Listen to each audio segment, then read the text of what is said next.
La Cour constitutionnelle gabonaise a rejeté vendredi nuit les recours déposés par l'opposition après la présidentielle du 27 août. Est donc proclamé élu Ali Bongo Ondimba avec 50,66% des voix contre 47,24% pour son principal rival. Le taux de participation lui s'élève à 57,35%. Une décision qui n'est pas du goût de Jean Ping, qui dénonce un déni de droit et continue d'affirmer qu'il est le président élu du Gabon. L'Union africaine et les États-Unis notamment ont pris acte de la réélection du président gabonais, mais l'Union européenne a jugé utile d'appeler à la réforme des institutions en charge des élections au Gabon. Gabon, contestation des résultats de la Cour constitutionnelle. Quel crédit pour les institutions démocratiques en Afrique? Premier débat du jour. Ensuite, en RD Congo, une centaine de personnes ont été tuées jeudi et vendredi dans les affrontements entre les partisans d'un chef coutumier tué en août et les forces de sécurité pour le contrôle de l'aéroport de Kananga dans la province du Kasaï central. Pendant ce temps, à Béni, 13 personnes ont été tuées samedi dans un mouvement de panique provoqué par des coups de feu tirés par un militaire dans une ville où règne déjà, on le sait, une psychose des tueries attribuées aux rebelles ougandais des forces démocratiques alliées. Deux faits distincts qui révèlent la difficulté des forces armées congolaises à incarner la sécurité pour les populations. République démocratique du Congo, les forces armées assurent-elles l'intégrité du territoire? La question sera posée. Mais avant, le flash, l'essentiel de l'actualité sur le continent africain. Au Nigeria, le chef de groupe djihadiste Boko Haram, Aboubakar Chekaou, a refait surface dans une nouvelle vidéo diffusée dans la nuit de samedi à dimanche, se disant en bonne santé, fustigeant des déclarations de l'armée qu'il avait décrites comme grièvement blessé. L'armée a aussitôt répondu dimanche soir, publiant un nouveau communiqué pour faire état d'un combat qui aurait fait 22 morts au sein de la faction de Chekaou.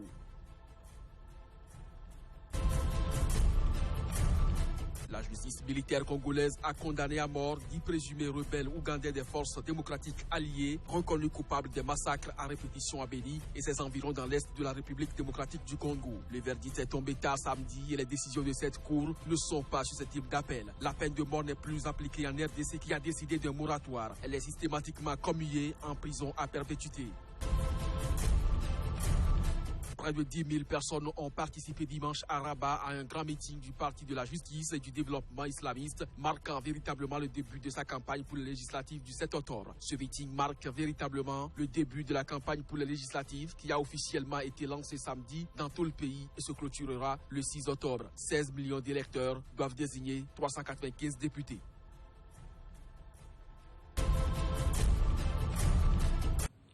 Gabon, contestation des résultats de la Cour constitutionnelle. Quel crédit pour les institutions démocratiques en Afrique? Premier débat qui prend place juste après ceci.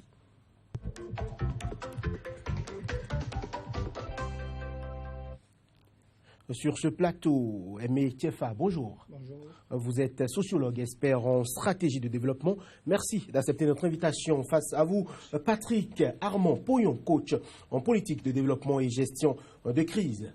Bonjour. Bonjour. Et bienvenue sur Angle de vue. Aimé Tiefa, première question pour vous. Ali Bongo réélu pour un second mandat de 7 ans. Quelle appréciation faites-vous de la décision de la Cour constitutionnelle?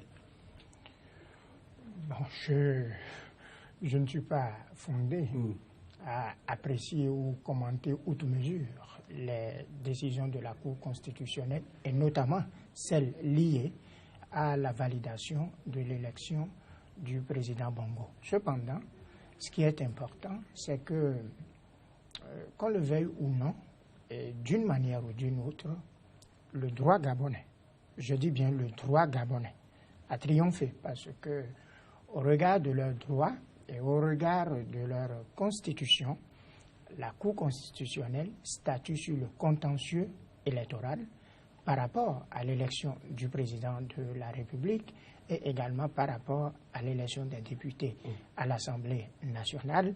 C'est ce que la Cour a fait. Bien évidemment, tout verdict à n'importe quel procès, parce que je rappelle, ici nous avons affaire à des juges constitutionnels, donc tout verdict à n'importe quel procès est bon pour ceux qui l'arrangent et mauvais pour ceux qui le dérangent. Je crois que le Gabon est un guêpier, le Gabon est une poudrière. il faut prendre un certain nombre de dispositions et de mesures pour que ce petit pays, mais grand de par son histoire et de par ses ressources, continue à jouer un rôle de déclencheur de stabilité de l'Afrique centrale et pourquoi pas de toute l'Afrique, et que les relations qui lient ce pays à beaucoup de pays occidentaux, notamment la France, puissent aller en faveur du développement de l'Afrique. Donc, la Cour, de mon point de vue, n'a fait que dire le droit gabonais. Patrick Armand-Pouillon, rapidement, le président Ali Bongo a déclaré qu'il avait entendu la diversité des projets qui s'étaient exprimés pendant la campagne et qu'il allait en tenir compte. Il appelle d'ailleurs tous les opposants à se joindre à lui pour développer le Gabon. Votre réaction?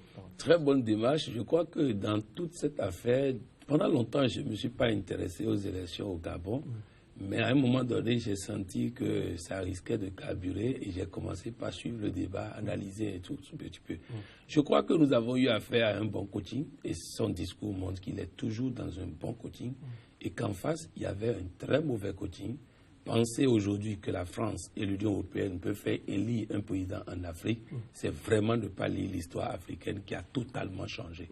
Je crois que nous sommes en face, et par rapport à la préoccupation même de tout à l'heure concernant la crédibilité des institutions, vous savez, quand vous insultez un juge constitutionnel pendant toute la campagne, vous voulez qu'il vous donne la victoire, alors que le droit peut être analysé à gauche ou à droite et il a le pouvoir de l'analyser dans le sens où il veut. Ils ont été sur le terrain pour observer les élections dans la province de Jamping, ils ont été insultés, agressés, empêchés de rentrer dans des bureaux de vote.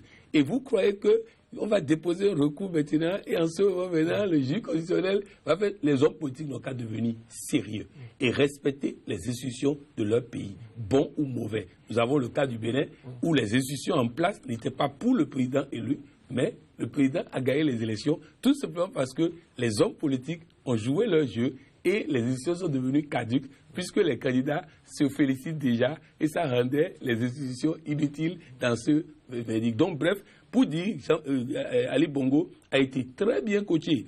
Vous voyez, même en termes de communication, les discours qu'ils ont tenus ont indisposé même les Français qui voulaient monter la communauté internationale. Ils ont su avoir les bons communicateurs, les bons techniciens et un bon service de renseignement qui traquait toutes les interférences extérieures et qui sortait la preuve. Vous savez, les deux conseillers de Ouattara qui ont été virés. Vous connaissez les amis personnels de Jean-Pierre que l'Union européenne nous a balancés comme observateurs. Et c'est bien de constater que ce n'est pas l'Afrique seulement qui défend ses intérêts, que l'Union européenne aussi défend ses intérêts.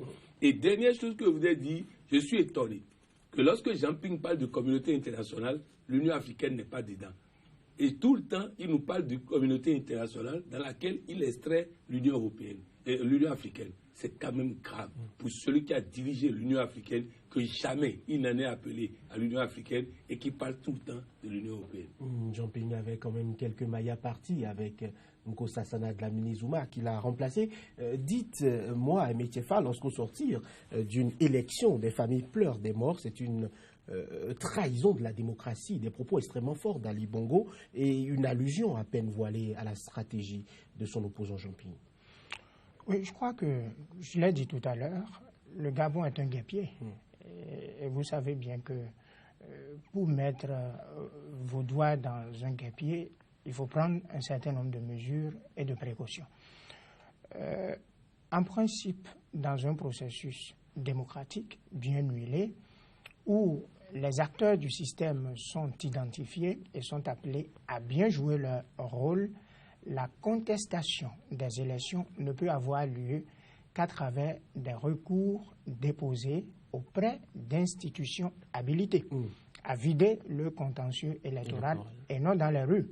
Et cela me rappelle jusqu'à maintenant ce que beaucoup de pays africains sont lors des matchs de football ou lorsque les supporters hooliganistes estiment que l'arbitre a mal arbitré, alors envahissent le terrain et viennent revendiquer leur victoire. C'est la même logique qui, de l'autre côté, se transplante et c'est ce que nous observons. C'est vrai, c'est un dommage, c'est une désolation que la consécration d'un chef de l'État, l'obtention de sa victoire, passe par la perte de vies humaines. Mais ceci dit, ce qui est important, c'est de faire en sorte que la démocratie triomphe. Et puis, elle n'est pas une destination, elle est une route. On l'a fait tout le temps, et même celles dites anciennes, très anciennes, vieilles, stables, en sont toujours à la recherche de leur performance démocratique. L'Afrique, à plus forte raison, qui a commencé il n'y a pas longtemps, qui se cherche encore, qui cherche ses marques et qui, quoi que l'on dise, doit apporter sa part d'endogénité et d'africanité pour contextuer la démocratie, serait toujours en train de se chercher. Alors cela pourrait se comprendre. Cependant, nous déplorons avec beaucoup de consternation les pertes en vies humaines et que je souhaite pour ma part que ces familles-là soient indemnisées et que la République gabonaise aille à leur chevet parce qu'il s'agit d'Africains et notamment de Gabonais. Patrick Armand Pouyon Jean-Ping a déclaré que la Cour constitutionnelle a fait du déni de droit. Pourquoi aller à un contentieux pour finalement ne pas en accepter les décisions? Il était piégé. Il était piégé par la communication du camp Ali Bongo. Parce que le camp Ali Bongo a piégé la France et l'Union européenne en posant la question de savoir est-ce que vous nous demandez de violer la loi? Donc, résultat, ils ont repris leur communication en disant nous demandons des contestations dans le cadre de la loi. En ce moment, Jean-Ping n'avait plus le choix. Il était obligé de déposer un recours devant le juge constitutionnel. Et il sait très bien tout ce qu'il a fait. N'oubliez pas que Jean-Ping est de la même famille, plus ou moins Bongo, et que cette dame et lui ont des problèmes familiaux. Donc, il y a tout un mélange d'imbroglio de plusieurs paramètres qui nous ont mis dans ça. Je voudrais dire à tous ceux qui m'écoutent qu'en réalité, la stratégie Jean-Ping n'a jamais été de gagner les élections dans les urnes. Parce qu'il ne pensait même pas qu'il arriverait à ce score-là, puisqu'il y avait beaucoup d'autres candidats. Et il n'est pas sûr qu'ils vont se rallier à sa candidature. La stratégie Jean-Ping, c'était de contester déjà, avant les élections, contester chaque étape et prendre le pouvoir par la rue. Mais ceux qui l'ont coaché dans ça ont oublié un facteur. Ali Bongo, ministre de la Défense, pendant 10 ans, avant de devenir chef d'État, ce monsieur maîtrise très bien sa sécurité et a donc pris les dispositions. Il a utilisé une stratégie que Kabila a voulu utiliser, mais mal utilisée, c'est que lorsque l'autre vous fait peur, vous changez de camp à la peur. Donc, en bombardant le siège de Jean-Ping et en les empêchant d'avoir des libertés de manœuvre, il a fait en sorte que la peur a changé de camp et la population ne les a pas suivis. Je voudrais dire ceci à toute la population africaine.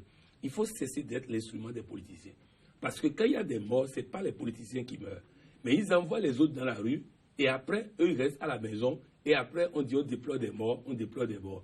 Il faut que les Africains comprennent que lorsque la loi dit, la loi du Bénin et d'ailleurs, et de tous les pays d'Afrique, sauf en Côte d'Ivoire, où c'est dit, lorsque le juge constitutionnel, par sa décision, risque de modifier l'ordre d'arrivée des candidats, il annule les élections. Autrement dit, il n'a pas le pouvoir de modifier l'ordre d'arrivée sans annuler les élections. Alors que dans nos pays, le juge constitutionnel décide qui est le président. C'est ce que dit la Constitution en ce moment au Gabon. C'est ce que dit la Constitution au Bénin. Alors, soit nous modifions la Constitution, soit nous respectons la Constitution en ne nous focalisant pas si j'ai gagné dans les urnes, parce que la loi ne dit pas que celui qui a gagné dans les urnes est le président. La loi dit est président celui qui a été proclamé président par le Conseil constitutionnel. Mais Tchefa, on a vu la posture de Hakainde Hichilema, opposant zambien, qui a contesté la victoire du sortant Edgar Lungu. On voit la position aujourd'hui de Jean-Ping qui dit qu'il est président élu, contrairement à ce que disent la Constitution ou les tests, les institutions qui sont censées élire le président au Gabon. Est-ce qu'on n'a pas l'impression que l'opposition aujourd'hui en Afrique adopte une posture qui est quand même assez bizarre? Nos oppositions en Afrique se sont toujours comportées de cette façon. C'est-à-dire que le gentleman agree, l'élégance politique qui consiste à appeler le soir même de la proclamation des résultats par la CENI ou la Sénat, je ne parle pas encore de cour ou de conseil constitutionnel, devrait être simplement une opportunité pour dire bravo à son challenger qui aurait gagné. Nous l'avons vu très peu de fois. Lionel Zinsou l'a fait et ça a été une belle porte de sortie pour lui. Le Burkinabé l'ont fait aussi. Le président Soumaïla Cissé également l'a fait. Au Mali, il a même affirmé haut et fort que le président Ibeka est son grand frère. Il a dit, ce sont des gestes élégants. Cependant, cela n'est pas encore entré dans nos mœurs. La vérité est que lorsque vous tirez en sorte que ça ne se casse pas. Parce que si ça se casse, vous ne mettrez rien de votre côté et de votre propre compte. Et dans tous les cas, lorsque vous restez un contestataire vil, qui continue par pleurer sur le lait renversé sur son propre sort, vous donnez l'impression d'être plus pitoyable que d'être un dirigeant courageux, capable d'assumer son existence et de faire en sorte que le tigre qui ne doit pas proclamer sa tigritude, mais plutôt sauter sur sa proie pour la dévorer, n'en est plus un, mais un simple agneau. Alors, si nos dirigeants en étaient conscients et intégraient cette démarche dans leur façon de faire et dans leur stratégie politique, de mon point de vue, cela devrait également contribuer à produire la paix. Je voudrais finir sur cette note en disant que le juge constitutionnel, en principe, est censé dire le droit. Et en principe, il est censé dire et confirmer et valider ce qui est sorti des urnes. En principe, les élections se gagnent dans les urnes. Autrement, c'est que nous ne sommes plus, disons, dans un processus démocratique. Bon, bien évidemment, Jean Ping sait qu'il a une marge de manœuvre très réduite lorsque les recours ont été déposés chez la maman anti-griffe d'Ali Benno Bongo, puisque Marie-Madeleine Mouranchou, nous savons qui elle est, et que dans le même temps, le point nodal de tous ces recours est seulement lié et fortement concentré sur la province du Haut-Ogooué, où ils prétendent que l'autre aurait fait 99,93%. Ça ne suffit pas. Il fallait mieux corser, démultiplier les points, de sorte qu'on aurait de difficultés à tout évacuer. Au moins, il fallait faire qu'il reste 2 ou 3 points qui peuvent encore constituer de solides points de recours. Donc c'est vrai, il y a eu un problème de coaching, de stratégie et puis d'habileté politique. Patrick Amon-Pouillon, parlons justement de la province du Haut-Ogooué, le FIEF, le camping, a notamment demandé le recomptage des voix dans ce fief naturel du président sortant. Ben, finalement, on a vu que la stratégie a plutôt été changée, puisqu'on ne demandait pas qu'on recompte partout, mais plutôt uniquement dans le Haut-Ogooué. La Cour n'a fait que rejeter cette demande-là du camping. Votre réaction? Au fait, il faut dire que, en réalité, comme Aimé Chifa l'a dit, c'est qu'il y a eu carrément de la cacophonie. Parce que les amis même qui soutenaient mettaient encore la pression pour ne pas aller dans tel sens et tout ça. Il y a eu de la cacophonie. Parce que même le recours déposé, vous voyez, on dépose un recours et on demande de compter dans une seule province. Et on met dans le recours qu'on demande de compter en présence des observateurs de l'Union européenne. Mais c'est quand même... Ça ne peut pas être accepté en l'état. Aucun juge constitutionnel n'accepterait que vous les obligez à faire ce qui n'est pas conforme au droit. Encore que le Gabon avait autorisé les juges constitutionnels à siéger lors de la première délibération. Donc ils ont tout fait pour montrer que même si, je vais vous dire quelque chose de très clair, retenez une chose, la fraude fait partie de l'élection. C'est-à-dire personne. Dans le monde entier, je vais vous donner un exemple très simple aux États-Unis. Dans le monde entier, là-bas, c'est que les autres sont tellement bons perdants que quand ça rentre dans le cadre légal, ils saluent. C'est-à-dire, dès que le juge constitutionnel a dit que c'est OK, il salue. Donc, nous ne savons pas. Je donne un exemple très simple, qui est quand même criade. L'élection au niveau de la tête du parti de Sarkozy, où il y avait Fillon. Il y a eu des trucages, hein, ça a été confirmé. Jean Copé. Maintenant, qu'est-ce qui s'est passé? Copé sait qu'il ne gagnera pas. Alors, je ne vais pas laisser cadeau. Il truque pour se faire président et après, il dit partageons le pouvoir. C'est-à-dire que c'est humain. Il n'y a pas de... C'est-à-dire si vous ne voulez pas faire la fraude en politique, allez créer une église, n'allez pas créer un parti politique. Quand, je vais vous donner un exemple. En 2007, un chef d'État, un candidat à l'époque, aujourd'hui chef d'État, a demandé qu'on l'aide pour les élections présidentielles. Je lui ai dit, il faut 10 spécialistes pour nous accompagner. Il dit quoi? Il dit, premier spécialiste, parler. Comment il faut parler? Deuxième spécialiste, habillement. L'habillement de campagne n'est pas on improvise. Parce que, vous voyez, au Bénin, on dit Kérékou, homme de paix. C'est parti d'où?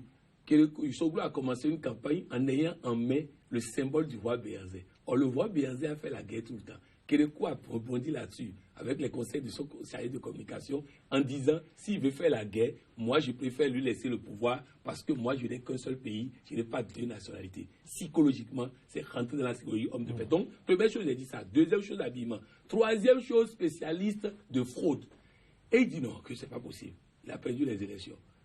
Quelques années plus tard, il a utilisé la même stratégie de fraude pour gagner les élections. Si l'autre dort, et il ne suit rien, il ne met en place aucun dispositif, l'autre met en place son dispositif, et dans tous les pays du monde, c'est comme ça que ça se fait. Patrick Aman-Poyon, Ping, ex-diplomate, ministre des Affaires étrangères, hein, plusieurs fois ministre, il a même géré plusieurs contentieux électoraux en griffe, en Côte d'Ivoire notamment. Aujourd'hui, pourquoi refuser de respecter les institutions alors même que c'est ce qu'il a enseigné un peu partout au cours de sa très longue et riche carrière de diplomate? Non, je trouve que il ne peut pas faire autrement. C'est-à-dire, qu'il le veuille ou pas, il est et sera obligé de respecter les institutions.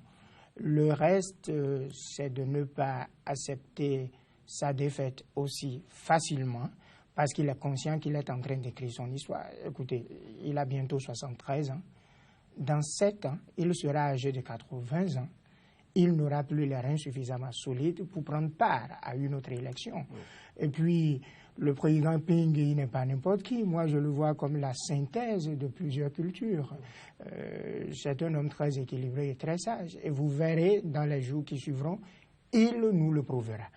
Il n'a pas autre choix, il n'a pas d'autres alternatives que d'accepter ce que la Cour constitutionnelle gabonaise a dit. Alors, Patrick Aman-Poyon, il y a la France qui a réagi, notamment le ministre des Affaires étrangères, Jean-Marc Ayrault, qui dit, je cite, la France constate que l'examen des recours n'a pas permis de lever tous les doutes. On a vu rapidement la réaction du ministre Alain-Claude Bilibinzé, qui déplore que le Quai d'Orsay se soit déporté à Bruxelles pour parler de la Commission de l'Union européenne, et qui aussi a parlé d'anomalies évidentes. Pourquoi a-t-on l'impression que les organismes ou les institutions qui sont censés apporter un regard de supervision sur ces élections-là au Gabon tentent d'outrepasser leurs compétences? Non, en fait, il faut dire que c'est plutôt ce qui se passe qui montre que ce n'est pas les Africains seulement qui outrepassent leur fonction de ministre. Que des amis personnels de Jean Ping racontent des conneries en utilisant leur fonction de choses là, c'est ridicule. C'est pas normal. Je n'ai jamais vu la France intervenir aussi directement comme si on veut donner des ordres à la Cour constitutionnelle, on veut faire, c'est ridicule. C'est une copie ridicule. Et moi, je crois que dans cette affaire, l'Afrique a gagné. Et je crois que nous devons infliger à la France et à la Commission européenne des défaites comme ça un peu partout. Ce n'est pas cette France-là qui a validé l'élection du Congolais de Brazzaville. Ce n'est pas cette France-là qui a validé l'élection de Kagame. Ce n'est pas cette France-là qui n'a qu'à arrêter ça. Et puis, moi, je suis surpris que ce soit au Gabon que la France se mêle de tout et de rien, alors que dans beaucoup de pays, le chef d'État béninois leur a demandé d'envoyer des cadeaux bénins, ils n'ont pas eu le courage d'envoyer. Ça veut dire qu'ils savent qu'il y a des pays où ils ne peuvent pas s'amuser à intervenir dedans comme ça. Je crois fondamentalement que c'est une copie ridicule. La France n'a qu'à se mêler de ces élections qui se passent pas bien, où Marine Le Pen risque d'être au deuxième tour, ils n'ont qu'à gérer ça là-bas et nous laisser gérer nos problèmes en Afrique. Et dans ce sens, je voudrais même saluer la maturité de l'Union africaine, qui n'a pas fait de discours intempestifs, qui n'a pas fait d'agitation pour faire contre-pouvoir ou ceci et tout ça, et qui a travaillé avec diplomatie à sortir le Gabon par le haut. Ils ont sorti le Gabon par le haut. Le reste n'est que de l'agitation. Ça va se calmer dans les jours à venir. J'ai toujours dit aux Africains qui accusent la France à tout vent et à tout point de vue, je leur ai toujours recommandé 3 choses. La première, créez vous-même votre monnaie. Ça vous pose quel problème de vous décrocher du franc CFA. La deuxième chose, utilisez vos langues, n'utilisez plus le français. Et la troisième chose, faites en sorte d'être vous-même. N'allez plus étudier en France. Restez, bref, vous-même. Si vous avez des problèmes, n'appelez plus la France. Ne prenez plus du pain le matin, prenez du Diablo. Et observez bien, c'est qu'on ne peut pas. C'est ça la vérité. On ne peut pas. Ça veut dire, si vous ouvrez plusieurs fenêtres de votre domicile à quelqu'un, ne vous étonnez pas qu'il s'ouvre lui-même une porte. À partir de ce moment, le problème n'est pas si simple à régler. C'est-à-dire, écoutez, quand le Mali, dans le problème malo-malien, le gouvernement régalien, républicain, s'est senti envahi, qui a-t-il appelé?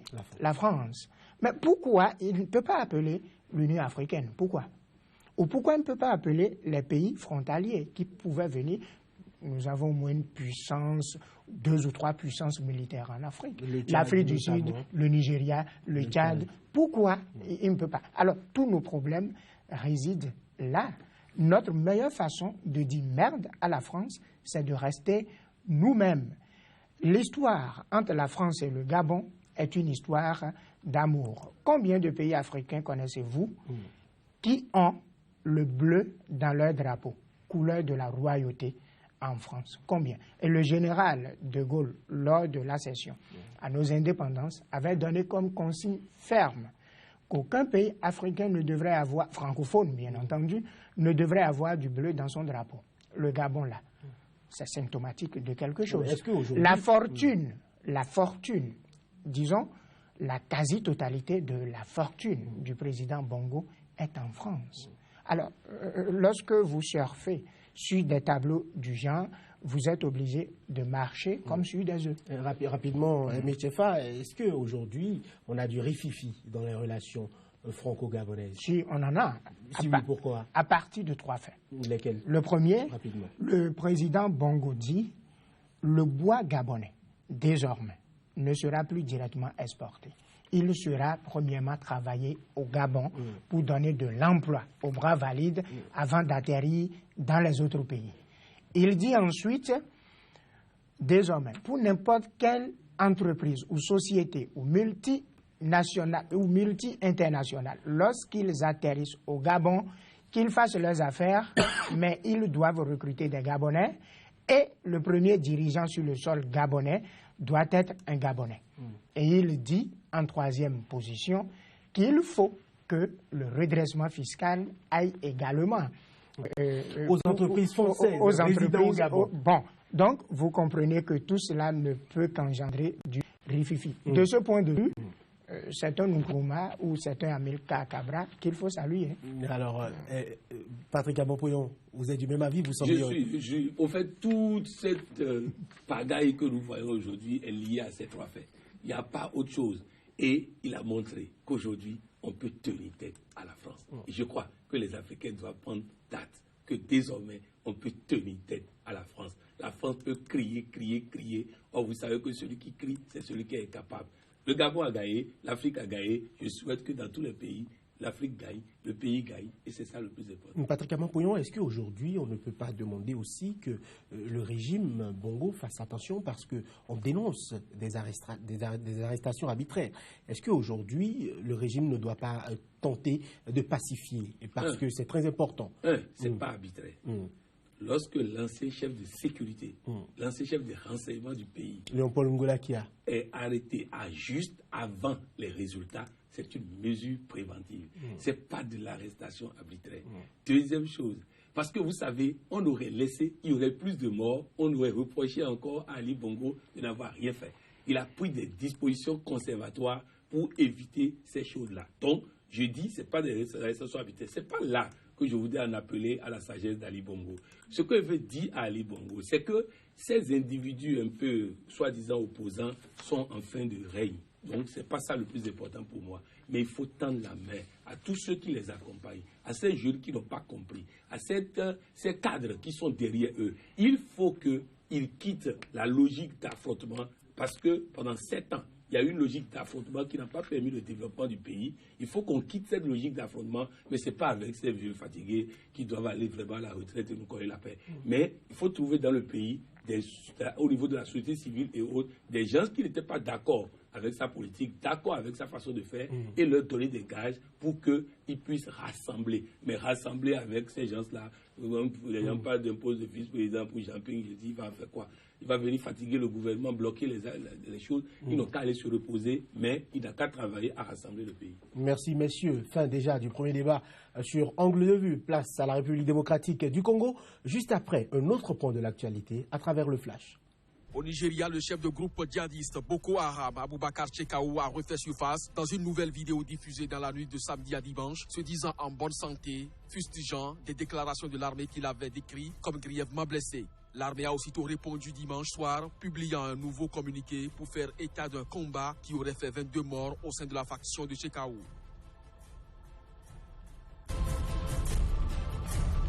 La justice militaire congolaise a condamné à mort 10 présumés rebelles ougandais des forces démocratiques alliées reconnus coupables des massacres à répétition à Béni et ses environs dans l'est de la République démocratique du Congo. Le verdict est tombé tard samedi et les décisions de cette cour ne sont pas susceptibles d'appel. La peine de mort n'est plus appliquée en RDC qui a décidé d'un moratoire. Elle est systématiquement commuée en prison à perpétuité.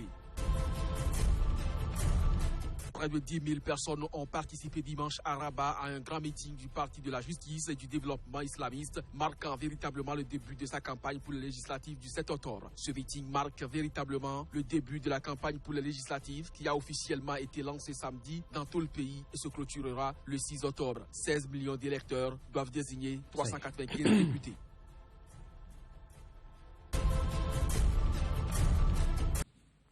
République démocratique du Congo, les forces armées assurent-elles l'intégrité du territoire? Place au débat juste après l'intermède.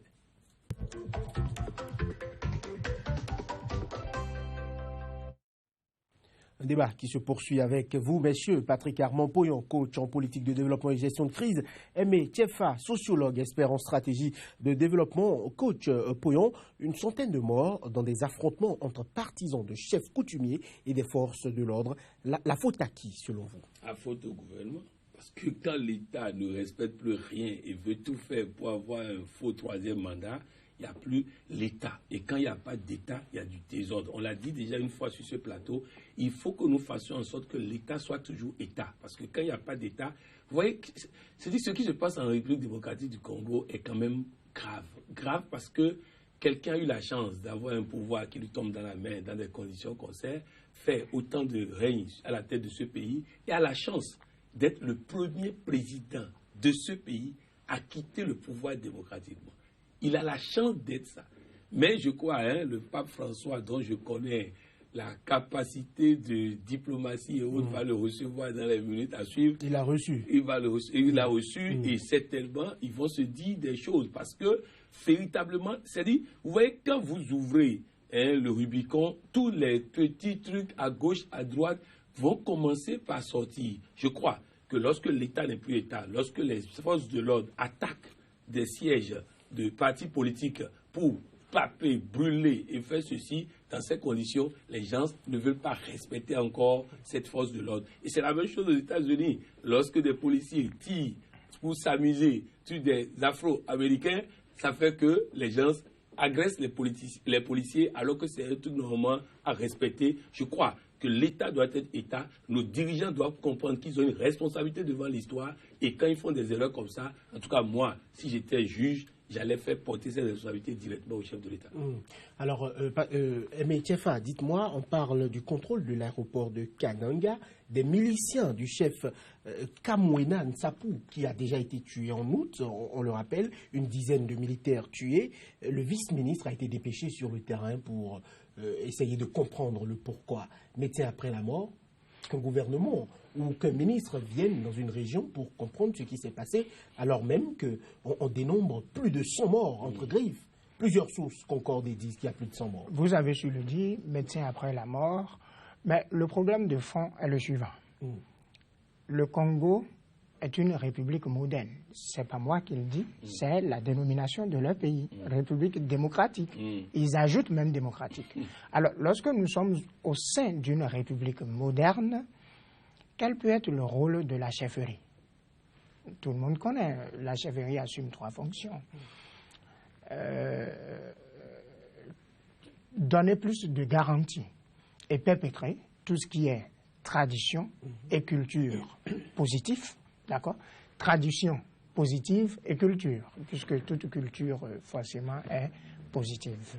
Ensuite, protéger ceux qui sont de cette ère culturelle et ensuite servir d'interface entre cette communauté et le pouvoir central. Le fait bien, c'est faire en sorte que ces roitelets dans une république moderne qui, pour la plupart, sont des retraités de la fonction publique, des hommes d'affaires affaiblis, ayant leurs affaires qui vont en mal et qui, donc, s'arc-bourtent sur cette stratégie pour pouvoir s'alimenter un peu puis se perfuser.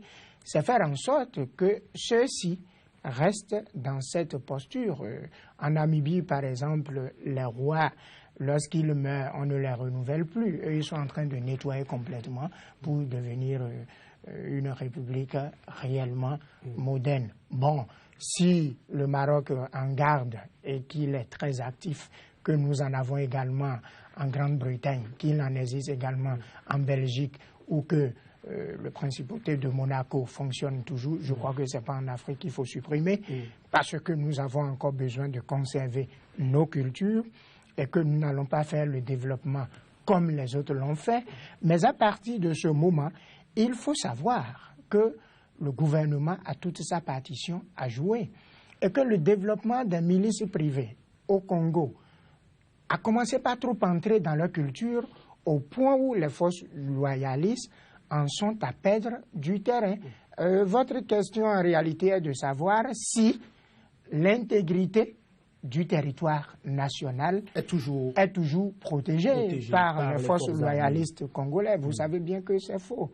Combien de fois les soldats ougandais ou burundais ou de n'importe quel autre pays n'ont pas fait incursion pour régler directement des comptes?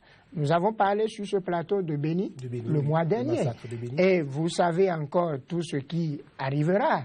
Alors, que vous soyez dans le Goma, le Kasaï, le Kansai, ou que vous soyez au cœur de Kinshasa, le problème de sécurité se pose avec acuité. Kabila Père, lui-même, a été tué par l'un de ses gardes de corps. Alors, vous pouvez imaginer jusqu'à quel point ce problème se pose et que le rapport Margot Wallström de 2010 confirme qu'en RDC, toutes les 5 minutes, 4 femmes sont violées.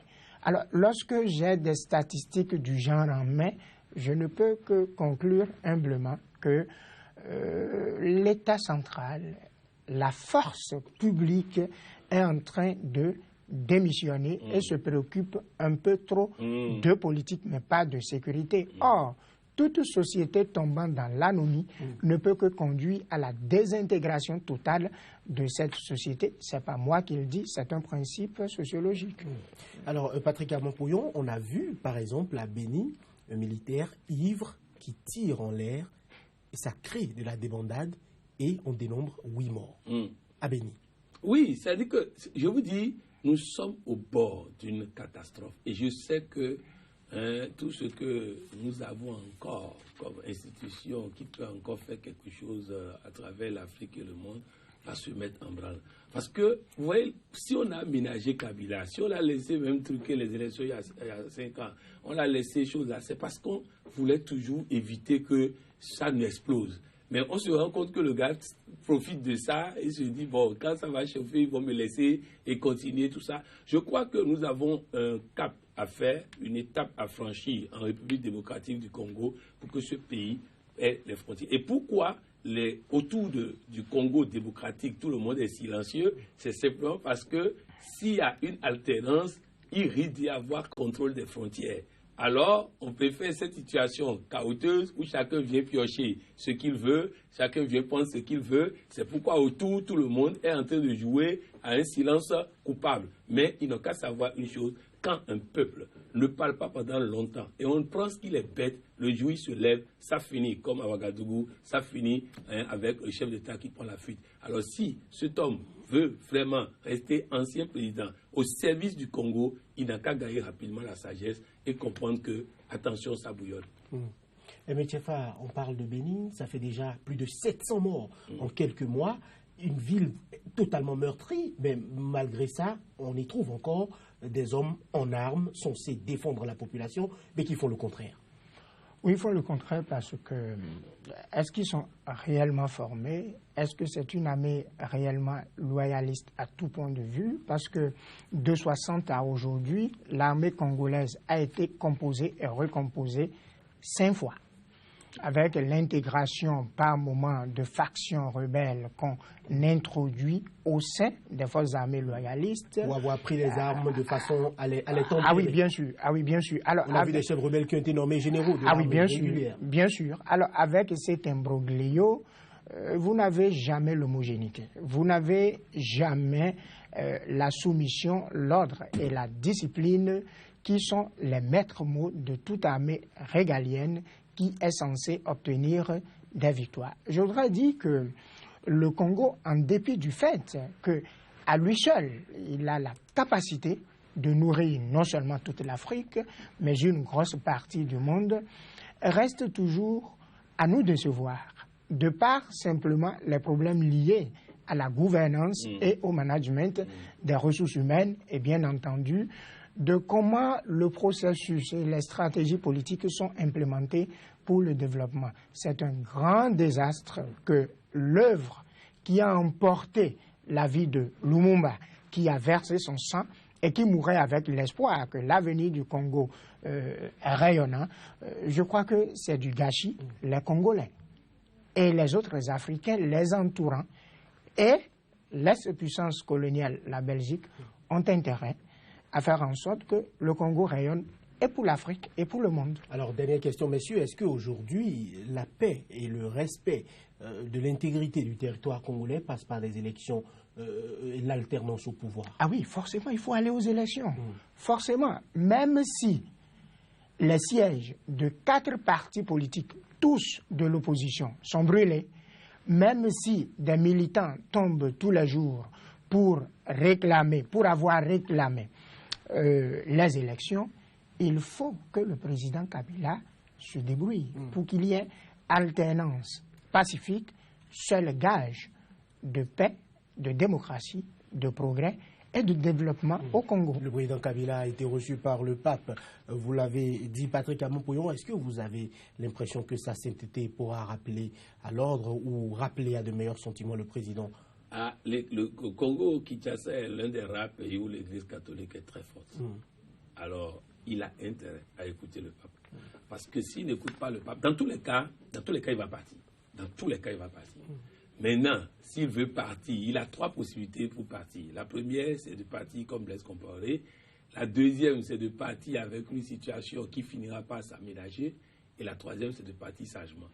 Mais la situation intermédiaire n'est pas bonne pour le Congo. Parce que s'il n'organise pas de vraies élections, nous allons avoir la situation avec Guéhi, où Gbagbo ramasse le pouvoir par terre parce qu'on a éliminé les vrais candidats, on a faussé le jeu.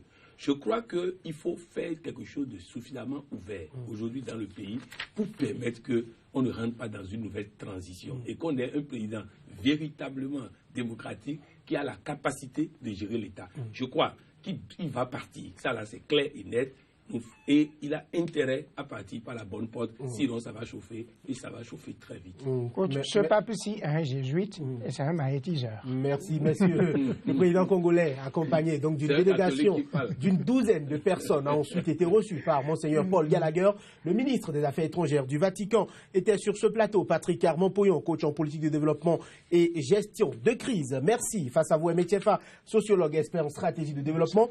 Ce sera déjà tout pour ce numéro de Angle de Vue. Merci de rester fidèle à SICA.